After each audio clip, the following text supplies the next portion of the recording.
Hi, this is Tom Sands, President of the Iowa Taxpayers Association, bringing you this week's Capitol Preview. Well, there's just 3 weeks left of the scheduled end date to May 3rd for this legislative session. Of course, May 3rd is when the pay or the per diem pay for the legislators ends, so this is usually a motivator for session to get wrapped up, as well as sunshine, warming weather, and farmers wanting to get back home in the field. So it is not unlikely to have session wrapped up, maybe even a little before that, but they've got lots of work to do. As you can see, I'm outside on the west step in the Capitol Mall with the state capitol behind me. For appropriations, there is only one of the budget bills or appropriation bills that has been completely voted on by both House and Senate, and the same appropriation figure, no amendments, so it is ready to be sent to the governor, and that is transportation, a non-general fund budget. There are 9 appropriation bills as of now sitting in the Senate that the House has voted on, or that the Senate has started and is yet to debate on their Senate floor. So we're expecting lots of action in the Senate this week on the appropriation bills and the different processes there. There is Ways and Means scheduled for the Senate one day this week, and the House has 4 meetings scheduled. However, of course, especially this time of year, Ways and Means committees are on call and can be scheduled at any time. There are 2 specific bills we are watching and making sure that if they pass in a way that we believe is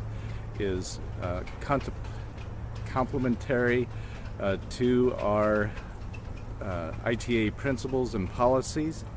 And the first one is the tax fixes from Senate File 2417 of last year and any unintended consequences that may have came from that bill. The Senate has one bill that is filed, Senate Study Bill 1249. It addresses one of our concerns, but it does not address the other one. The one that it addresses is that presently Iowa conforms both to the new GILTI tax and also to the new reformed language of Section 163J. We have asked the Senate and the House that if we're going to conform to that new GILTI tax, that it should be treated as Subpart F income, therefore is largely untaxed by many Iowa corporations. The Senate bill does have our language in there, so we're asking the Senate to maintain that language, which they support, and also trying to get the House to adopt that same methodology as well. The other concern we have, ITA, that is not in the Senate file is, like I said, Section 163J, that new language. It brings in a lot more Iowa businesses, that places a limitation on the amount of interest they can deduct. And we have asked that language to be inserted in there in the Senate file as well as the House. Both of those bills have fiscal impacts if they are not addressed in a way that we want. If the language that stays in Senate Study Bill 1249, that is what we like, it will reduce the projected revenues for Iowa for fiscal year 2020 to $12.9 million. Section 163J, if that language is inserted in there, that will reduce Iowa General Fund revenues approximately 5.3 or 5.9 million. In other words, if both of our languages are inserted in there, it will have an overall impact of reducing Iowa General Fund revenue about 18.5 million.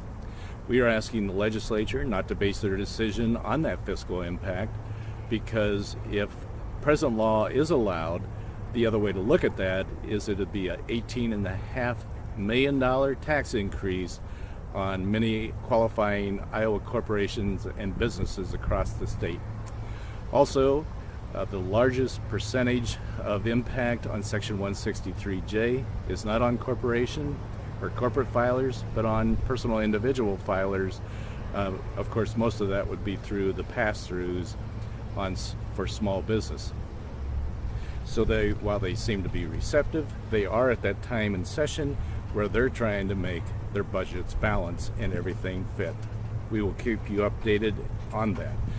The second bill that we are especially interested in is sitting in the House, and it is House File 773, and that is the amended version of House Study Bill 165 that deals with changing Iowa's property tax system. It changes us from a present levy cap system to an overall budget limitation. It sets that limitation of 102% of the prior year, and if local governments want to surpass that, they may. If the people choose that to object to that surpassing of the limitation, by petition they can bring it to a vote, and the voters have the opportunity to approve or disapprove of that budget limitation surpass. If the voters fail to bring it to a vote, or if the voters do bring it to a vote and approve that council decision or supervisor position on surpassing the limitation, the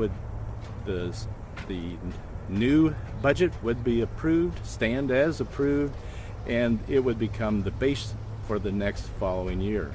If voters are successful bringing it to a vote and disapproving that surpass, then the local government would only be able to budget 102% of the prior year's budget.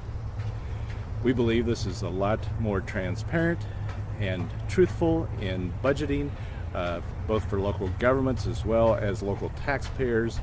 It does provide the relief valves to get around that to local governments. While local governments may want additional relief valves, the legislators will have to decide whether their support falls more in line in striking a balance between those who receive property taxes and those that pay. That is when taxpayers and local governments at all levels are best served. That wraps up once again our capital preview for what this week may look like. And of course, we will be back with you on our legislative update this Friday morning at 9 o'clock to tell you exactly what did happen. Have a great week. We will be continuing to voice your concerns here at the Iowa Capitol. Until next time, this is Tom Sands.